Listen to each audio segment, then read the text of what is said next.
I'm Michael Harvey, the Information and Privacy Commissioner for British Columbia.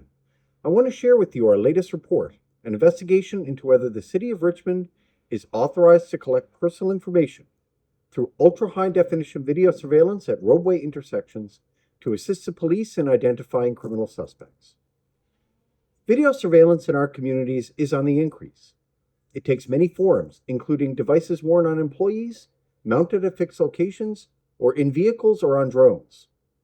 The trend is driven by concerns about crime and social disorder in our communities among public and private organizations, and indeed by the public themselves. However, as a society, we must avoid the temptation to readily leap to a privacy-intrusive approach. Advancements in camera technology and software can make it easy and tempting for public bodies and private sector organizations to acquire and employ high-definition, Zoom-quality cameras with night vision, facial recognition, audio recording, automated license plate recognition, and more.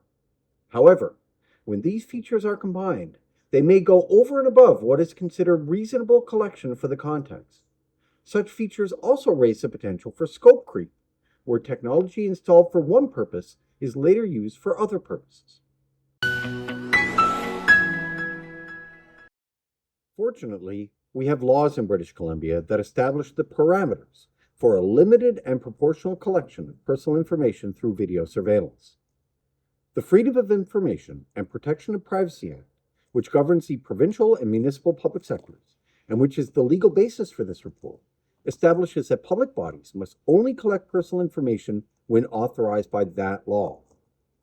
In the example set out in this report, the City of Richmond is field testing a video surveillance project they have named the Public Safety Camera System.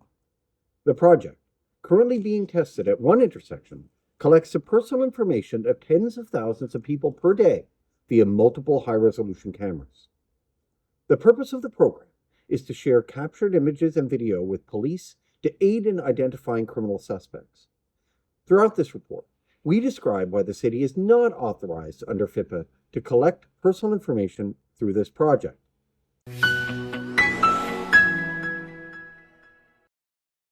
I recommended that the city immediately stop collecting personal information through the public safety camera system and delete all the recordings.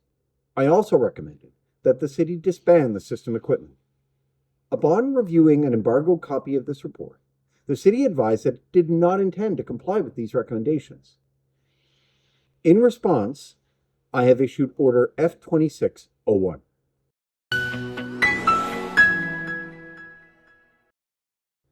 My office and its counterparts in various jurisdictions have sounded the alarm on surveillance for decades, advising public bodies to proceed with caution only where necessary and while respecting privacy legislation. Beyond concerns relating to proper legal authority, there are concerns that surveillance is not as effective as often purported and can have other harms. Due to the many concerns related to the sale, widespread availability, and potential for misuse of high-tech surveillance equipment used to identify individuals, I have also reissued a recommendation to the BC government.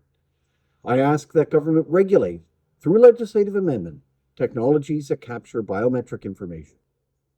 Biometric information, such as one's face print, is highly sensitive personal information, and government should better protect individuals across BC. Without explicitly regulating biometric data collection, we leave individuals in BC subject to the unregulated market for sale and use of such equipment, and we remain behind other jurisdictions such as Quebec, who have already enacted legislation. I encourage other public bodies exploring options for similar high-tech video surveillance to read this report and consider whether they have the authority to collect personal information, whether such collection is necessary and proportional to the issue at hand, and whether the proposed project actually serves the public. Our rights to privacy are grounded in the Constitution, and it is a core democratic value, and upholding its protection is paramount to a free and healthy society. To assist with these considerations, we have released updated guidance for public bodies considering the use of video surveillance. I encourage you to read them and the full report by visiting our website at oipc.bc.ca.